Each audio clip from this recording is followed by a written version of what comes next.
18 मई 2007 को शहर हैदराबाद के तारीखी मक्का मस्जिद में भगवा दहशतगर्दों ने एक दहशतगर्दाना बम ब्लास्ट करते हुए 16 मासूम मुसलमानों की जान ले ली थी। मक्का मस्जिद में धमाके के बाद पुलिस ने मस्जिद के बाहर फायरिंग कर 7 मुसलमानों का कत्ल कर दिया था। आज ये वाक़या होकर 15 साल हो गए हैं। अभी तक शहरियान हैदराबाद और इस धमाका और पुलिस फायरिंग में जान गंवाने वालों के लवाकिन इंसाफ के इंतज़ार में हैं। इन्हें अब तक इंसाफ नहीं मिला है। 15 साल कबल जब धमाका हुआ था, धमाके के फ़ौरन बाद हैदराबाद के उस वक्त के पुलिस कमिश्नर बलविंदर सिंह ने धमाके की तहकीकात के लिए खुसूसी तहकीकाती टीम SIT तश्कील दी थी। SIT ने पुराने शहर से 125 से ज़्यादा मुस्लिम नौजवानों को हिरासत में ले लिया था और इनसे पूछगछ की। इनमें से तकरीबन सभी को एक गेस्ट हाउस में हिरासत में रखकर यहाँ तशद्दुद किया गया था। बादअज़ान तमाम को मुकामी अदालत ने अदम सबूत की बिना पर बरी कर दिया।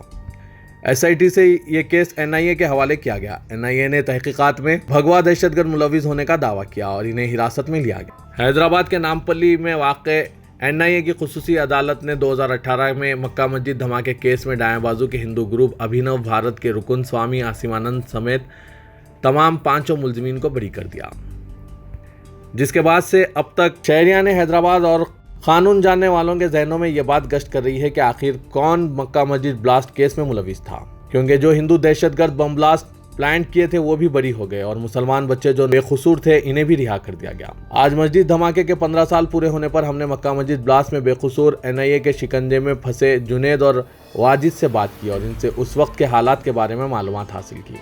आज तारीखी चार मीनार के दामन में मक्का मस्जिद धमाके की 15वीं सालगिरह पर पुलिस की जानिब से भारी बंदोबस्त अमल में लाया गया।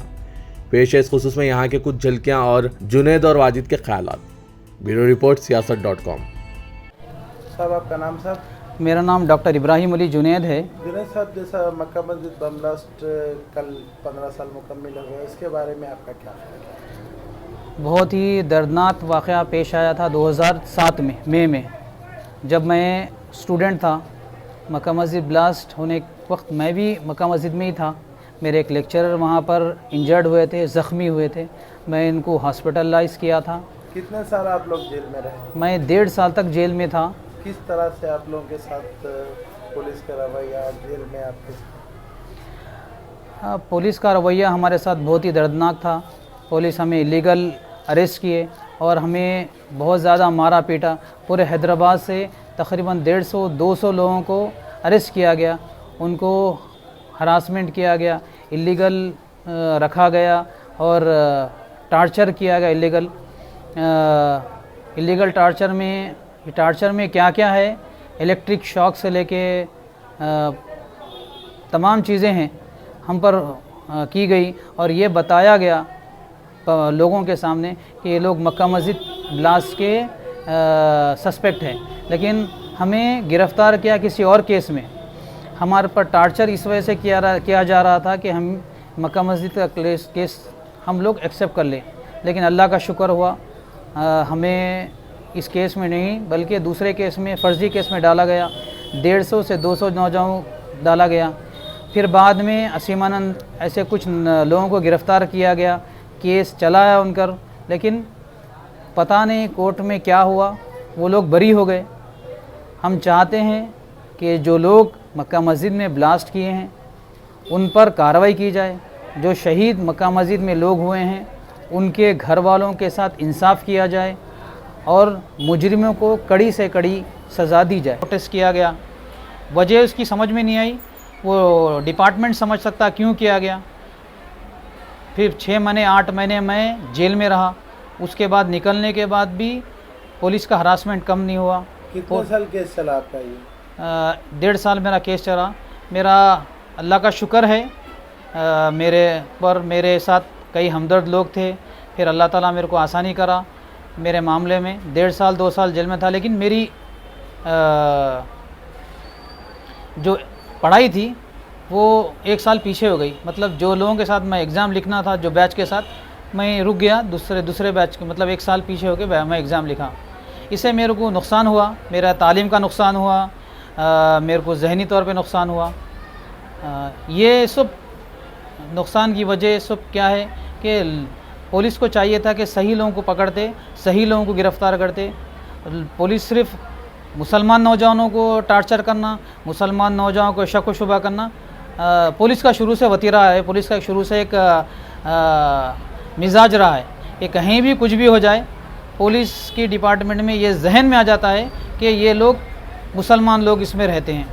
पुलिस को चाहिए कि हक़ के जानिब यानी राइट वे पे अच्छी तरीके से इन्वेस्टिगेशन करे और मक्का मस्जिद में जो लोग ब्लास्ट में शहीद हुए और बाहर भी जो लोग शहीद हुए उनके ख़ानदान को इंसाफ दे।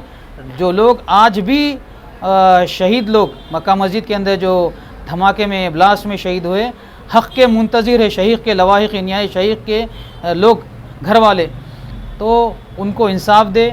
पुलिस केस को आगे बढ़ाए या हुकूमत इसको आगे बढ़ाए या नुमाइंदे इसको आगे बढ़ाकर उन लोगों को इंसाफ दिलाए जो लोग उसके अंदर शहीद हुए और जो हकीकी लोग हैं जिन्होंने ये काम किया है, बदतरीन अमल किया है, उनको कैफर करदार यानी जेल की सलाखों के पीछे भेजें।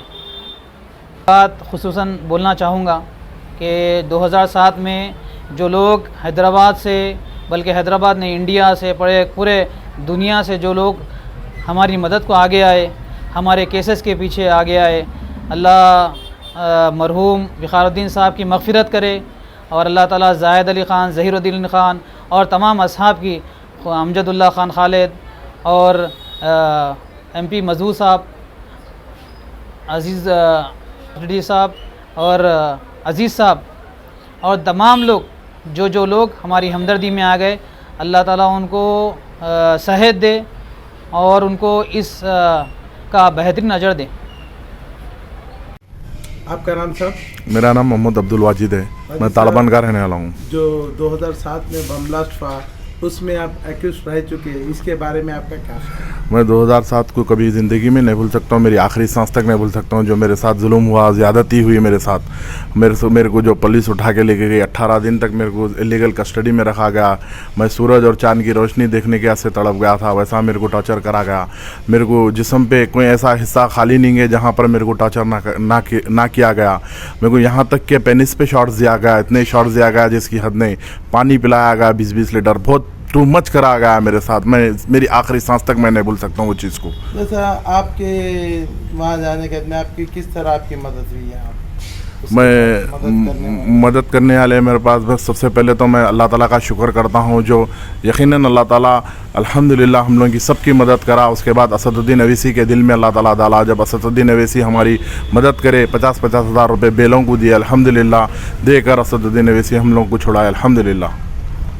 और अल्लाह का शुक्र है उसके बाद हम जब जेल में से निकल के फिर असदुद्दीन अवैसी के बाद अल्हम्दुलिल्लाह जब बेला हुए हम असदुद्दीन अवैसी से मिले और काफ़ी मुसलमान हमारा साथ दिए, जो दुआओं में याद रखे, जैसा जैसा मदद कर सकते करे अल्हम्दुलिल्लाह अल्लाह उन लोगों को भी जज़ाए खैर दे। और उसके बाद हम अल्हम्दुलिल्लाह एक कॉम्पनसेशन का मसला आया जो अकबरुद्दीन अवैसी अल्हम्दुलिल्लाह असेंबली में बहस करके किरण कुमार रेड्डी से अल्लाह के फजलो करम से 3-3 लाख रुपये। कितने साल आप लोगों का केस चलाए? तकरीबन हमारा केस ये 4 साल ऐसा चला हमारा केस। यानी कितने साल आप जेल में रहे? 1 साल के ऊपर जेल में थे हम लोग। और 4 साल तक जब आप बेल पे जब आए तो आपकी लाइफ कैसी रही? क्या लाइफ, जब स्टार्टिंग तो हमारी लाइफ ऐसी थी कि हमारे रिश्तेदार, हमारे कोई भी बस हमारे से मिलने भी राज़ी नहीं थे। धीरे धीरे जब रिलैक्स होते गए हम, जब उसके बाद से अल्हम्दुलिल्लाह मिलना चालू करे सब जने लोग। बहुत खौफ की ज़िंदगी में जी रहे थे हम लोग। तो आप जो मेन जो एक्यूज है जो मक्का मस्जिद बम ब्लास्ट के, वो जो फैसला है उसके ऊपर आपकी क्या राय? हाँ, जब मेन जो एक्यूज जो असीम आनंद, जो उसकी टीम जो पकड़े गई असीम आनंद की, जब हम लोग रिलैक्स हुए अल्हम्दुलिल्लाह, असीम आनंद हमारे एक साथी के ज़बान के मुताबिक कबूल लिया था वो कि ये पूरे धमाके मैच करा बोल के। फिर उसके बाद क्या हुआ, हम तो खुश हो गए थे, चलो अल्हम्दुलिल्लाह मुजरिम मिल गया बोल के। फिर उसके बाद क्या है कि जज साहब जब फैसला उस लोग का, असीम आनंद लोगों का फैसला था, उस दिन सारे हिंदुस्तान की नज़र वो जज साहब के ऊपर थी, मगर जज साहब फैसला सही नहीं दिए और उन लोग को बरी। वो तो सब पूरा हिंदुस्तान देखा, जज साहब को इनाम में क्या मिला सब पूरा हिंदुस्तान देखा, और हमारे को इनाम में क्या मिला, हमारे को सज़ा मिली। लोग को तो एक हाथ भी ना उठाएगा, नहीं उठाए लोगों के ऊपर, ना टॉर्चर हुआ, ना कस्टडी हुई लोगों की, सुकून से जेल में रहे। फिर उसके बाद